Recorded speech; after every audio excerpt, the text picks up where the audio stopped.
सध्या राज्यात खरीप हंगाम काही दिवसांवर येऊन ठेपलेला आहे। दुसरीकडे जर आपण पाहिलं तर कापसाच्या दरामध्ये बाजारपेठेमध्ये मोठ्या प्रमाणावर वाढ झालेली आहे। सध्या जर आपण पाहता अमरावतीच्या कापूस मार्केटमध्ये कापसाचे दर जे आहे ते 9,500 ते 10,000 रुपये प्रति क्विंटल इतक्यापर्यंत पोहोचलेले आहे। परंतु वाढलेल्या दराचा मात्र शेतकऱ्यांना फायदा होत नसल्याची आत्ता बाब समोर आलेली आहे। त्यापूर्वी जर आपण पाहता महिन्याभरापूर्वी शेतकऱ्यांनी आपला कापूस 7,500 ते 7,000 रुपये प्रति क्विंटल पर्यंत विकलेला होता। परंतु आता जर आपण पाहिलं तर क्विंटल मागे जवळपास 1,500 ते 2,000 रुपयांची वाढ झालेली आहे। याचा फायदा जो आहे तो व्यापाऱ्यांना होत असल्याचं शेतकऱ्यांच्या वतीनं सांगण्यात येत आहे। आपण दृश्यांमध्ये बघू शकतो सध्या मी कापूसच्या जिनिंगमध्ये आहे आणि या ठिकाणी जर आपण पाहिलं तर कापसाची खरेदी केली जाते, परंतु आवकही बाजारपेठेमध्ये कापसाची कमी झालेली आहे। शेतकऱ्यांनी यापूर्वी जो आहे तो कापूस विकलेला आहे। अनेक शेतकऱ्यांना शेतीचं कर्ज खरीप हंगामापूर्वी भरावं लागतं, ते कर्ज रिन्यू करावं लागतं। अनेक शेतकऱ्यांना बी बियाणं आधीच बुकिंग करावं लागतं, कारण अनेक भागामध्ये जर आपण पाहिलं तर खताची टंचाई आणि त्या पार्श्वभूमीवर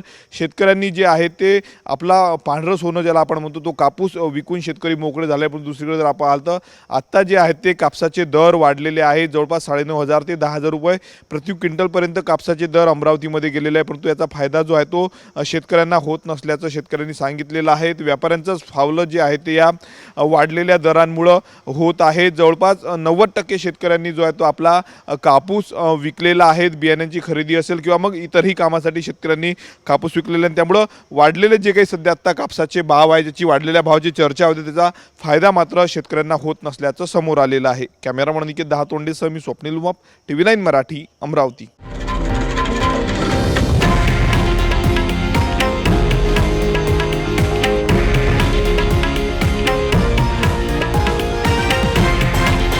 हे आहे देशातील नंबर 1 न्यूज नेटवर्क आणि आपण पाहत आहात TV9 मराठी, एकमेव।